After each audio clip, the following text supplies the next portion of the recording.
Hey, welcome everybody.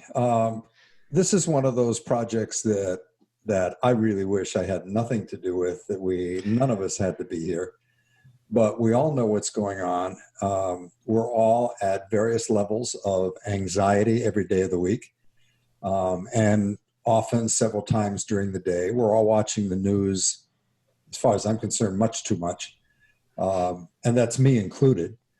And the more you watch it, the more concerned you get, the more questions you have. And the whole idea is that I went out to six good friends and said, come on, guys, let's all get together and circle the wagons and see what we can do to help everybody with new ideas. We're going to have a guest on starting tomorrow. Each day this week, there'll be a different guest, which I'll tell you about in a little while. And in terms of the whole concept, for years, I have referred to myself as the biggest lunch slut in the photographic industry. You name it. I can't tell you how many photographers over the years I've met at conferences, at conventions, or just in moving from California to Ohio many years ago. People that I've met just sitting down and having lunch together. And it's a great time. So the idea is that every day this week at 2 o'clock Eastern Standard Time, we're all going to be here. Not all of us that you see on the screen right now. Scott Bourne is supposed to be joining us, and Vanelli is going to be joining us later on this week. But there'll be at least a couple of us here. And then with our guests, we're going to get into the topic of things we can be doing, should be doing, you should be doing, and ideas just to try and help. I'm not sure if the expression is really recapture part of the business or just maintain our ability to grow. We're going to talk about skill sets. We're going to talk about things to do in business. We're going to get into conversations about what's out there with new tax laws and other benefits. But real quickly, in your top left corner, we've got Steve Brazill, who does Behind the Shot, who is also... so that you know, positional change Yes. Actually for each person, just so that you know. Oh, all right. So Steve's in the red shirt. I just thought it'd make it easy and start at the top corner. Steve has a podcast, Behind the Shot. And if you think about somebody affected by the virus, Steve's business, a huge part of it is live concerts, is music photography. So clearly has had an impact on him. Underneath Steve is Don Komarechka, one of the only Canadians I know who very rarely uses A. How about that, eh? How about that, eh? But he's the master of macro. I refer to him as the mad scientist of photography because he's constantly challenging the paradigms. But coming out of the macro world, there's another skill set that everybody ought to be looking at because so many of you are, for example, are wedding photographers, and boy, could you use some help taking better ring shots and flower shots. Next to Don, well, at least I'm going on my screen, is my partner in crime, Chamira Young. We do several podcasts together, and same with Chamira's business being affected. Chamira is a portrait, wedding, and event photographer based out of Detroit. You'll find us on several different podcasts through photofocus.com and through SCU. And then we've got Larry Becker down below, who many of you know from the Picturing Success podcast, who's based down here in Florida. And Larry and I used to meet once a month for lunch, except now we've got no place to go. And Larry's business, again, is based on interaction with people. So those are I don't even want to call us all experts because none of us have answers. But those are the people that are gathered here today to just keep the conversation going and take a look at things that we could be and should be doing. And it's all of us. So I'm looking at my notes here. We've got one goal here today is just to plant a few seeds of ideas. Anybody want to chime in? Anything I missed there? I think you covered it pretty well, and that is that we're a community, and the whole goal is that we can support each other and kind of answer questions as we get them, and everybody's got questions. We're here to help. And I was going to jump in, Skip, and say that, a lot of the stuff that I do, I work from home. I mean, I've got a studio, I've got a backyard, and there's a lot of magic that I can do on a macro photography level that, is really fitting for this whole self-isolation mentality that we're in right now. And I just launched a video series on DP Review TV with a first episode over the weekend, which is eerily fitting because we recorded this before everything started shutting down, and it just happens to fit perfectly.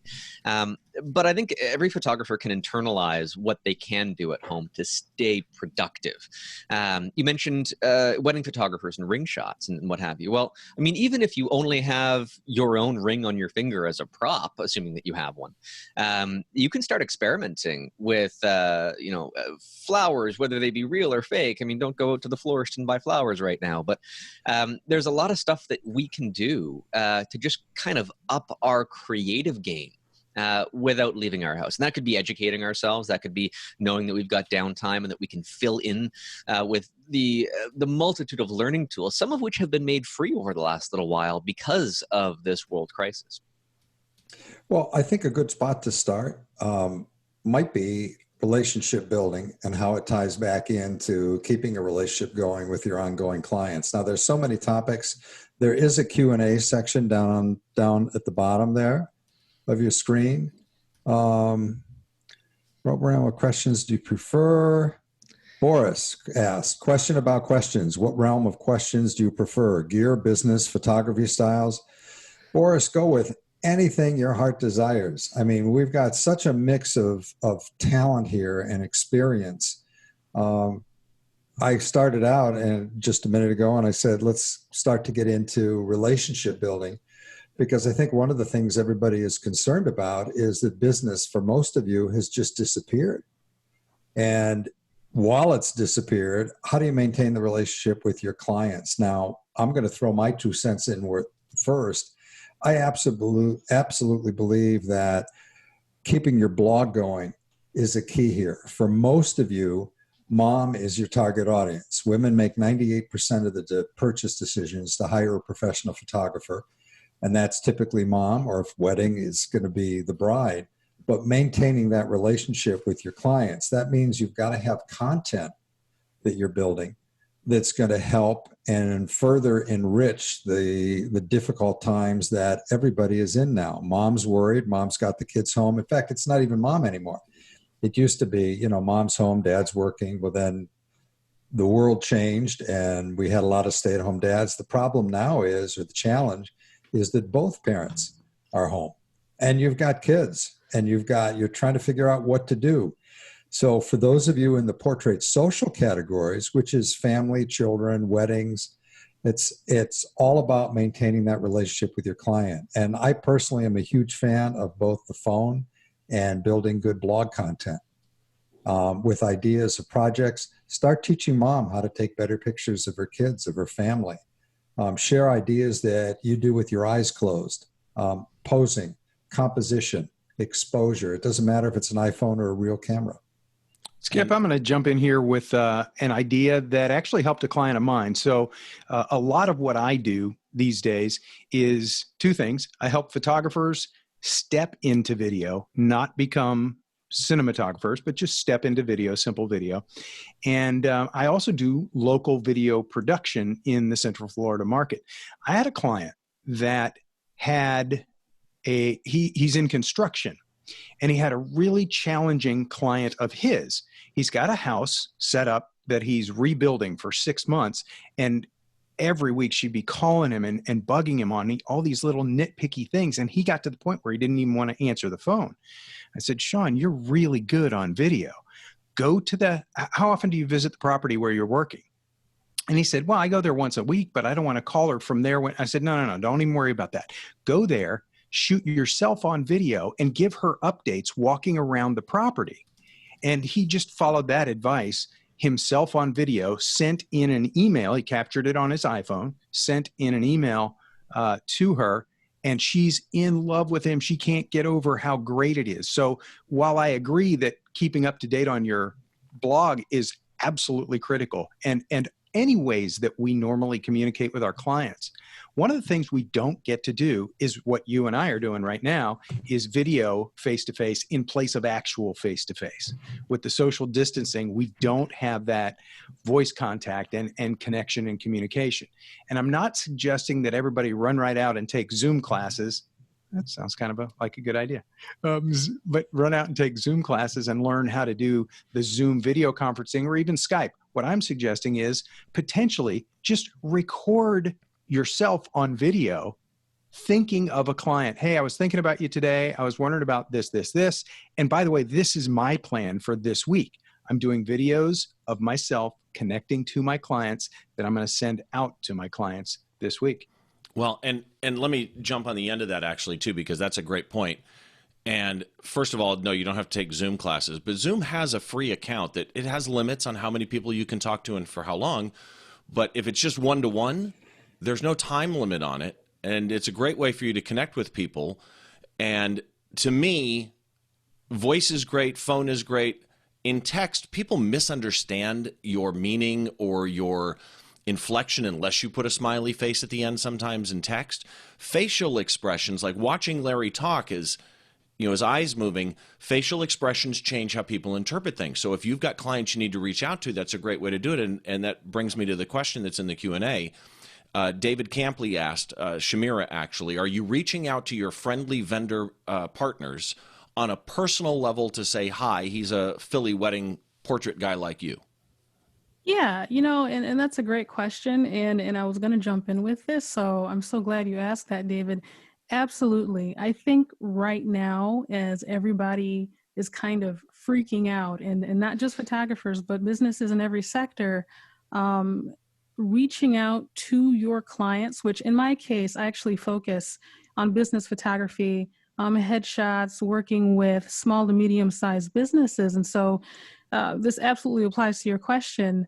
Reach out to your vendors and just touch base. It's about being helpful right now. Ask them if there's any way that you can be helpful, and that you are working, you know, that we're all in this together, and that you are still serving your clients to the best of your abilities during this time. I think just being in touch is a great way to keep your business top of mind with them, so that when we do get through this global crisis, you can hit the ground running. And when your clients begin to need photography services again, you do want them to think of you first. And so, yes, periodically do keep in touch. Just to say hi through email. Some of my clients, even with the businesses, we do text as well. It's just important to show that you care at this time. And also just to add to that, because I did want to share this too, is that it's the perfect time to show your clients some love as well. I know for me personally, when I'm out working, I am not as good as I should be at putting out case studies online. Meaning going back and looking through the past clients that I've worked with and putting out my favorite photos. So updating my Facebook page or your website, your blog as well. And so now is the perfect time, since we have time on our hands, you call it whatever you want, a best of series. Write up quick case studies. Pick your favorite images, write up a quick story. Always tell the story, because people love hearing the story behind an image, and post those online, and then tag your past clients, show them some love. And, you know, if they're a restaurant, by the way, for those food photographers out there, or even if you're not a food photographer, perfect time to practice. We all want to, you know, order local delivery. Can't go in and dine in, but you can order that food, take some nice photos of it. Please light it well. Don't make it a grainy cell phone shot. Light it well, tag the business, show them some love. You know, tell people, go eat at this place, look how great the food is. It's all about showing people love. So your clients, but also people who are not necessarily your clients as well. I hope that helps. And I want to double down on that in an interesting way. I'm not a portrait photographer, and I don't typically have clients in that way. But if you look at the statistics coming out of China, there's one that's actually somewhat important to us as photographers. The divorce rate has gone up, because people are holed up at home together, and they really annoy the people in their own household to the point where they might be pushing them over the edge. So you are a photographer that has happy memories of these people. reintroduce them to those happy memories. Just send an email saying, hey, you know what? We did this shoot 3 years ago. Just going to say in this moment of crisis, here's some of your happy memories that you might not have printed. I'm not asking you to print them or anything. I'm just asking you to remember these moments right now and the fun that we had in the past and sign that off. And that's all it takes, right? Yep. And Don, there's a question in there that'll be perfect for you too, actually. Right. Boris, right? Yep, that one. So Boris says, let me ask about adapted lenses. New to this game, adapting to Micro Four Thirds. I'm curious to those who have when resolving issues that you've encountered. I've got a few lenses that look great on film, but once I adapt them to Micro Four Thirds, I'm finding that the resolution has been lackluster. Any tips on getting the most out of adapted lenses? So yes, number one, if you have lenses from the film era, they were designed around maybe an 8 megapixel maximum resolution. When you condense the pixel density on Micro Four Thirds sensors, which is quite dense, for those lenses, they might not resolve properly. And so there's two ways about this. Number one, use a speed booster. Or there's a number of companies that make them under different names. Speed Booster is one of them, that will take the image circle and recondense that down, potentially, so long as everything works well. It will allow the optical resolution to stay sort of in play to where you might expect it to be. It's not going to be perfect. And of course, in many cases, if you're adapting from the film era, you'd have manual focus.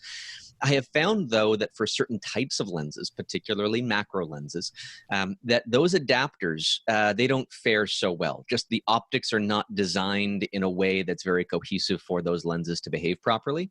And in that case, I use lenses without optics that do not recondense the image circle down. Your mileage will vary based on whatever lens you apply and how old it is and exactly what apertures you'd use it at. The standard rule for a lot of photography is to stop the lens down by 1 or 2 stops in order to give you the greatest corner-to-corner sharpness. Overall, this is just kind of a general rule. Always do that, even more so now when you're trying to put different lenses on different platforms, because you want to maximize that sharpness as best you can. And that's why we have Don here. And then there was a question. Skip, you already answered that one. Okay. No, you know what? I apologize. There was 2 parts to the question. Is it still there? Yeah, it's on the answer. Yep. Daniel had asked a question. Daniel, and he yes, said, we can see your name.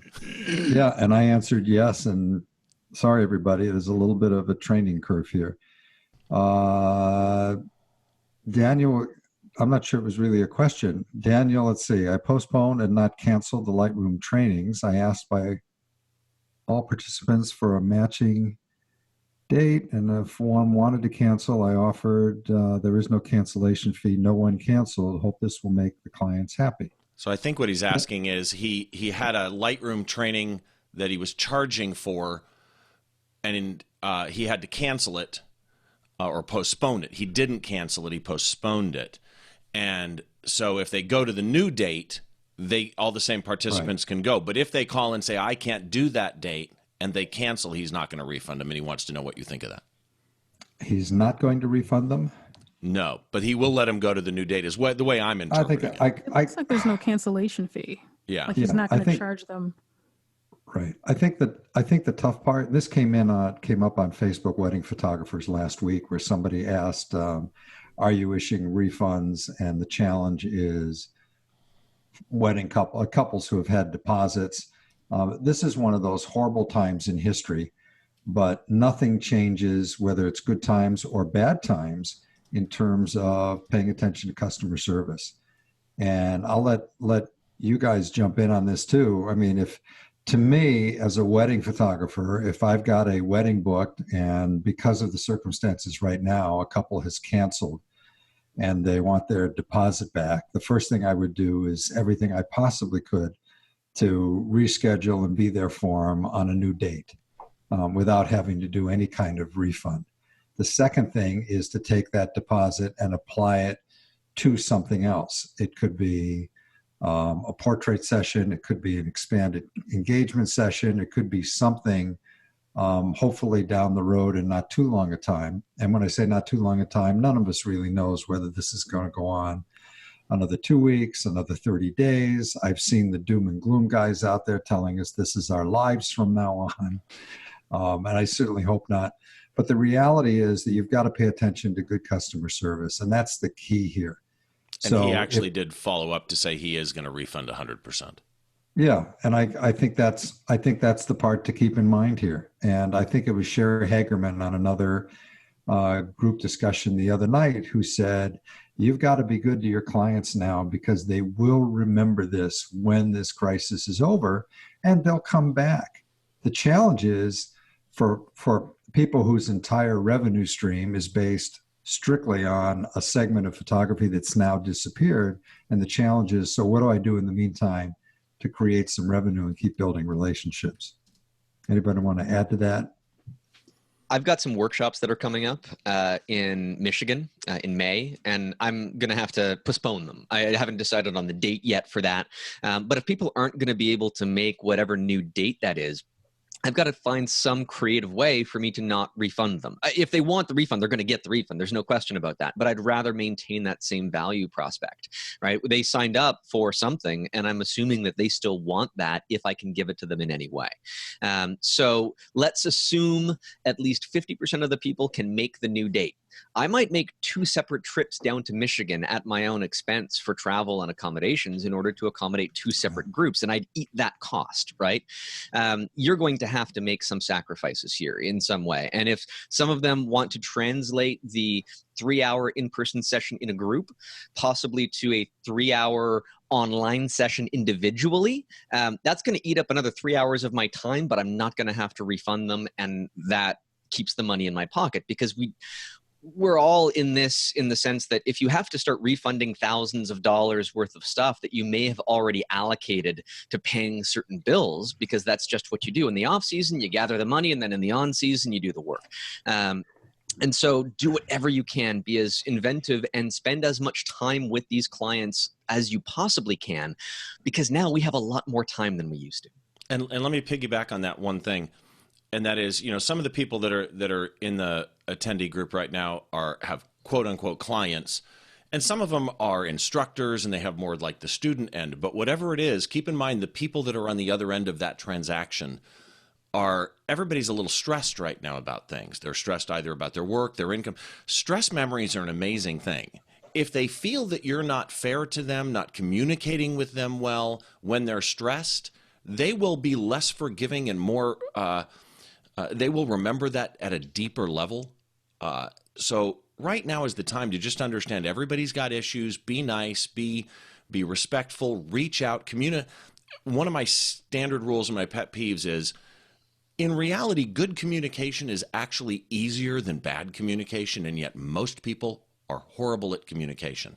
If all you're going to do is email them to say, I got your email, I'll answer as soon as I can, probably tomorrow, 2 sentences, whatever, it at least lets them know that you're there on the other end of the chat.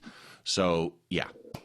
There's a question here from Sophie that I think Larry would be best to answer. Thank you. Yeah, Sophie actually mentioned, what's an example of something that you would say to one of your past clients using video? Well, I want to say a couple of different things. First of all, that could be anything. Because if whether you're talking to a current client or a past client, think of whatever you would say if you happen to bump into them in the store. But you have the advantage. You're going to reach out to so-and-so. You're going to see them at a Rotary meeting coming up. Well, plan something that you want to talk to them about. Something about a past project that you've worked on, something about future projects that are possible. One of the other things that I don't want to slip by in this event that we're doing, we've talked a little bit about recording a video and sending that to clients. I shouldn't say that. I should say, record a video, post it somewhere, and send the link to clients. The reason is because videos get big fast, and videos don't come through in email very well at all.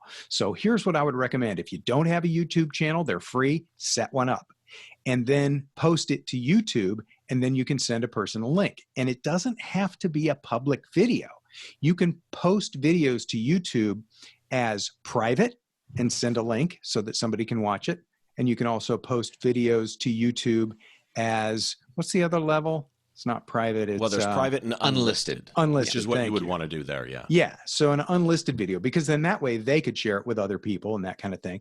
And you could also come up with, during this downtime, here's a little bit of what I'm doing, and you could set that up as an unlisted and then just email the link to any number of clients. If there's anything I can do to help you, that kind of thing.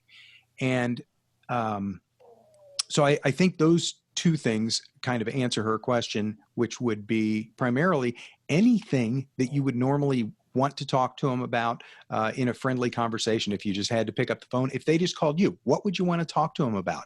And you may talk to them about ideas for upcoming projects, things that they've done in the past, and new ways to reach out to people. So a lot of what I do is teaching people in their own business how to do video. Well, I'm evolving all that into Zoom, which brings me to the next question from Andre. Andre says, I teach photography classes for beginners here in town, and I've had no choice but to start teaching by video rather than in person. I use Facebook Live and broadcast using OBS Studio, and I found that there was quite a delay making it through for Q&A. Any suggestions of what I could do to reduce that delay? Thanks for all your thanks to all for doing this. Okay, so yes, the first thing that you don't want to do is Facebook, because Facebook automatically injects an unsurmountable delay. There is no technical way around the delay in the Facebook Live thing. Now, while it's nice to be able to do those Facebook Lives, you can expect 20, 30 seconds after you say something. Does anybody have any questions? You're going to hear crickets for 30 seconds before they start popping in. And so that's very frustrating. So that is one of the key reasons that we've structured this way. And thank you, Steve, for setting this up. The Zoom meeting and Zoom meetings, as Steve mentioned earlier, and if you missed it, there is a level of account that you can have that's free. And so you can set up and try out and start working with Zoom. You can have participants come in. You can, as the moderator, the creator of the meeting, you can bring people in. They can be on screen asking those questions live. So it's a very versatile platform. It does require a little bit of learning. And let me jump in on that, because I use Zoom regularly for Behind the Shot. And for the longest time, I mean, for probably 2 years, I used the free account. Here's the limit on the free account. If it's one-to-one, meaning me as the host and one guest, I can have a meeting as long as I want. As soon as I add a third person to the mix, the meeting is limited to 40 minutes. That's really the main limitation. And for me, that wasn't a problem, because it's always a one-on-one interview. Here's the reason I started paying for Zoom, because this is a getcha that's going to get you. I had a client, or a guest, I should say, join Zoom and couldn't figure out how to turn on the camera and microphone. They left that open, and on another computer, they joined again. And so there were 3. They then closed the first one, and in Steve's head, it's, well, there's only 2 in here now. I'm okay, I can keep going. And 30 minutes into my interview, which is usually 45 minutes long, it came up and said, you have 10 more minutes left, because as far as it was concerned, at some point, there was a third person. And while my guest was talking, I'm doing this on Zoom, trying to sign up for a paid Zoom account so that they don't stop the interview. So just be aware of that. But if it's one-on-one, Zoom is really, really easy. And also, because Andre mentioned OBS, let me tell you a couple things, because I use OBS as well for Behind the Shot. No matter what platform you go to, even YouTube, if you stream anywhere, there is going to be an insurmountable delay to try and take questions in real time, but it actually can be worked around, even with Facebook. If you say something to the effect of, if you've got some questions, put it down in the chat and we'll get to those, and then understand you're now going to turn back and keep talking and doing whatever you're doing and come back to those questions later, that can definitely be worked around. All right, Chamira, we haven't heard from you in a while. What's going through your head? You know, I'm actually I'm jotting down tips for the next question. I don't want to rush us to the next question, but we have one from Boris that I find kind of interesting. Should we go ahead to that one? Let's do it. Yeah, actually, I was going to answer too, but I think I know where you're going to go. So go ahead. Let's this is gonna tag be team it, interesting. Skip. Yeah. So just to read the question, Boris, this is an excellent question. Any tips for people trying to break into event sport photography? I've spent the last year getting materials for a portfolio. I've had some luck getting into pro football, international rugby, and events, but getting access is a challenge. Any advice to maximize the event access once this COVID-19 is over? So it is key. What I would do, it's key to build relationships. Skip, you mentioned how important relationship building is. Now is the time to build relationships, even though obviously large events are at a standstill. None of that is happening, but it is time to get in touch with people. Now, the realm of my answer is going to be focused on local. So, Skip, if you want to expand it into the broader realm, you can. I see they're asking about international rugby and pro football. But just to touch on local, because I think that's a very key place to start, Boris, if you haven't started already. What I would do is number one, make a list of your dream clients that you would love to work with. You do have to know who you want to target. And from there, it's a matter of, again, to focus on local, getting in touch with the right people. Now, when I moved to the current city I live in right now, Port Huron, shout out to Port Huron, which is north of Detroit. I know it well. Yeah. And yeah, you do, Steve. That's right. Yeah. Across the border there often. Yeah. Old Detroit guy. That's right. That's right. Yeah. And I had no clients, 0 clients. And I wanted to work with businesses, which does cross over into event photography quite often. My previous portfolio, Boris, you're actually ahead of the game as compared to where I was at, because I had a portfolio full of wedding and family photography. So I did have to, it was tough starting off with a very small portfolio with businesses. But one of the key things that I was able to do, even though I didn't have the portfolio, again, it's good you have the portfolio, Boris, you have to get out there and meet people. Now, what I did was the local Chamber of Commerce, depending on where you live, especially if you're outside of the US, there should be some sort of organization similar to the Chamber of Commerce where the businesses come together and network together. What I did was I went in person and met people. I understand we can't go in person right now, but what I'm finding is a lot of Chamber of Commerce's, and Boris, look into this, they're actually having their meetings online. And they're having their here, they're having their networking meetings online once a week. You can still show up and they can get to know you. And hopefully, if they know you and like your work, then you would be one of the first photographers to come to mind when events start happening again. A lot of times with Chamber of Commerce's, they even give you a chance to do a speech. Here it's 10 minutes where you're the 10-minute speaker. I highly encourage you to take that opportunity, even if you're not comfortable with speaking. Right now, it's about getting to know people and putting yourself in front of people. And even though you can't meet in person, you can still do that online, get to know the businesses in your area, because when this COVID thing passes, I kind of feel like people are going to want to party in the streets, maybe literally, maybe not, but there's going to be this burst of activity of events. Now is the time to make your connection so that when we can have in-person events, you will hopefully have clients calling in now that they know a photographer, that super helpful photographer, to cover those events. So. And Boris, I had a very short answer. Go to Photo Focus.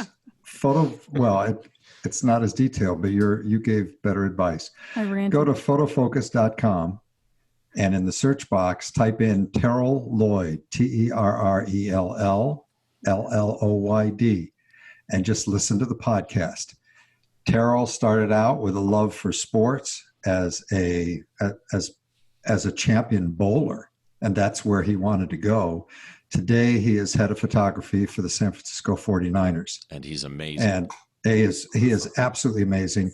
But he talks about relationship building. He talks about things he did to get where he is today. And it's also about passion. In addition to that, he also shoots, I can't remember, I want to say it's San Francisco State, but I'm probably wrong on the school. But he also shoots college sports and team sports for one of the colleges in the area. And he talks very openly about things that he did that helped build his business today. And then it just kept growing. And it doesn't get much more professional in pro football than being head of photography for the 49ers. And he's a Canon Explorer of Light. Super nice guy too, actually. Right. And really, to me, it comes down to this: as you know, doing concerts is effectively event stuff, like Boris mentioned. And with all the concert tours being shut down, I had a number of shows scheduled. I'm not shooting, obviously, any of those shows because the tours have stopped. But keeping your name in front of people. And by the way, keeping your name in front of people, whether we have the COVID-19 issue right now or not, is always a good idea. Literally just an email to say, hey, hope you're having a great week. If there's anything you need coming up, whether it be internal or, public, I'd be happy to do it. For example, there are venues right now that are revamping all of their marketing materials. So there's a number of venues in town that I shot their original scenes of some of the rooms that they have for private VIP stuff or for meet and greets or whatever. And I took the marketing photos for those rooms because they also rent them out for weddings and stuff. So no matter what, reach out to people and just say, just wanted to check on you, make sure that you're okay. If there's anything that you need, I'm there. Do that now and then, because once they do start gearing back up, whose ever name is in front of them is most likely going to get the first call. I want to add to that as well. Chamira and I did a podcast a while back with Bob and Dawn Davis. Every time Bob photographs an event, they're based out of Chicago. He's one of the leading wedding photographers in the country. He's a great educator. In fact, both of them as a couple, they're just terrific.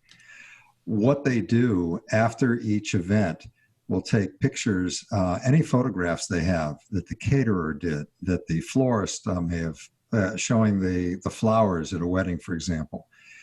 He will send those off to the various vendors involved in that event and just tag it with our blessing. And he will send it over to them so that they've got images they can use. Now, even though there are no new events that are going on that anybody's photographing right now at this point of time, up until, let's say, probably 30 days ago, all of you had images from weddings, from events, from bar and bat mitzvahs, from anything that you photographed that are sitting in your files.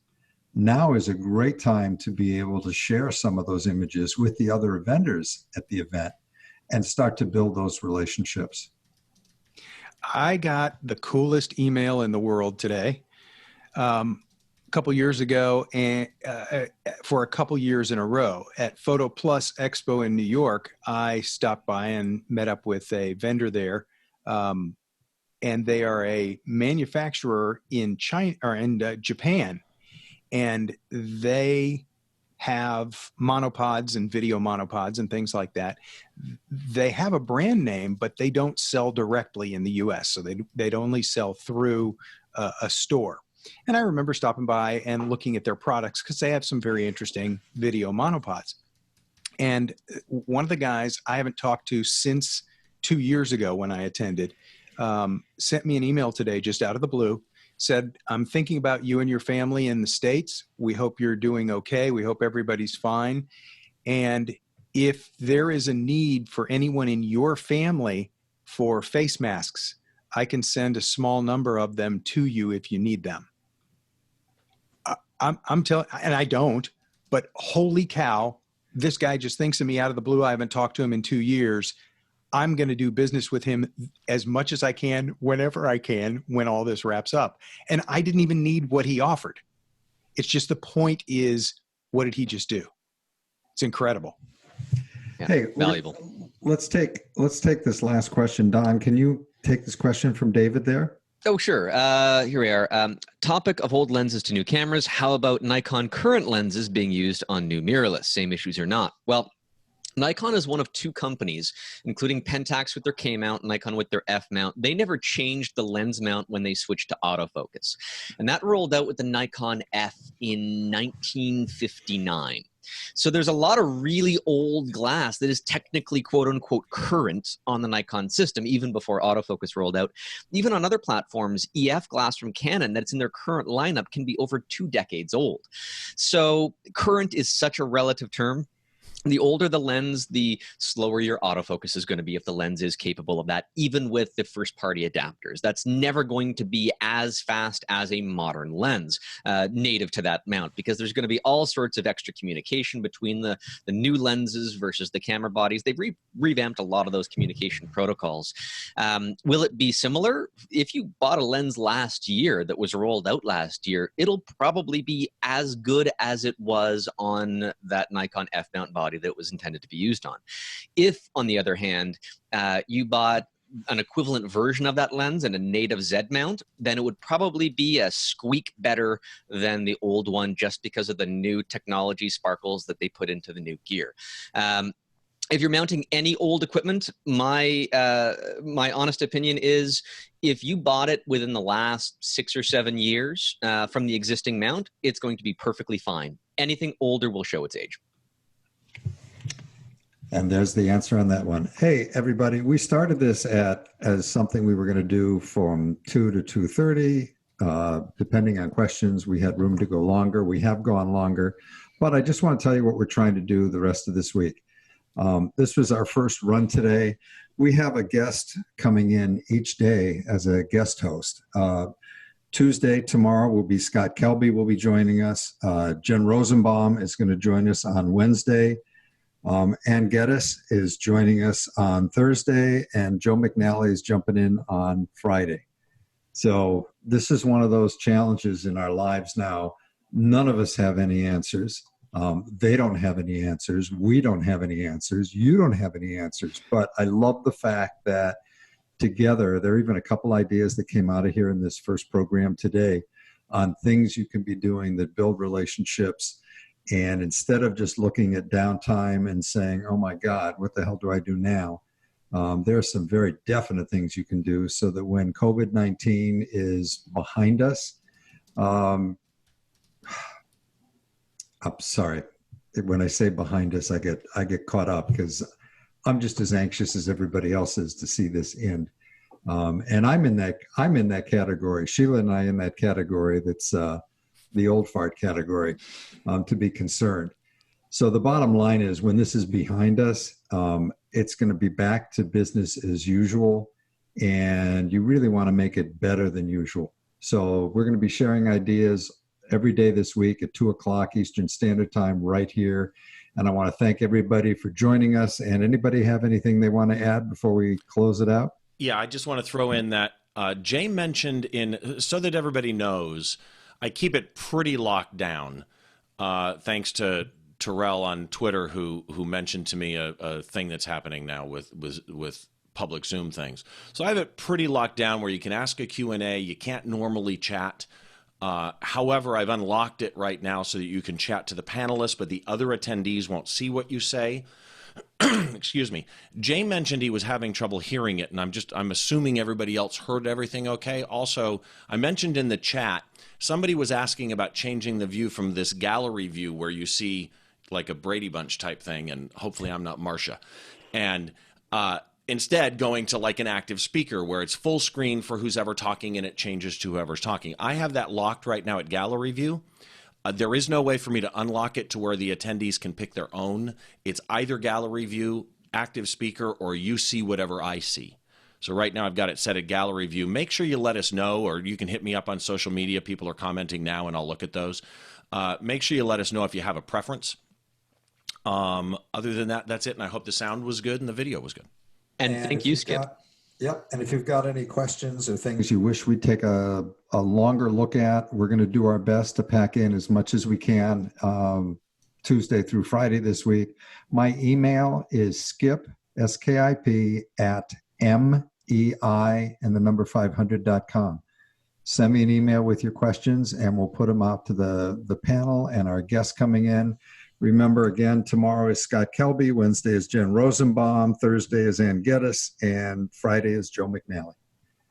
And that's it, everybody. I'm actually, as you name those names, I'm giddy for the rest of this week. Yeah. Goosebumps. Wow. Yeah. Yeah, well, it's kind of fun when there's a crisis. We are a very special industry, by the way, and I've always said this, and I get ridiculed sometimes for being the industry cheerleader, but I've never been involved in anything but this industry. But having friends in and out of God knows how many different industries, I don't know of another business where everybody tends to try and be helpful, watch each other's backs. And yes, every now and then there's a troll and there's the hockey puck that we all have to deal with. But the reality is that it's an industry where we've all worked together. We've all been to the same rubber chicken dinners together. And now we're going to turn around with the rest of the world and say we've already gone through the same difficult crisis together. So that's it, everybody. Hey, remember to tell your friends. We've got lots of capacity here for more attendees, and appreciate you being here for the first run. It's been fun. It's been fun. So to everybody, thank you very much. Tomorrow morning, same time, it's 11 a.m. Pacific time, 2 p.m. Eastern time. And make sure that you tell all your friends, please follow us. We're sharing it. You can retweet ours, reshare ours, do everything you can to get the word out because, again, tomorrow is Scott Kelby. You want to be here for that, and your friends do too.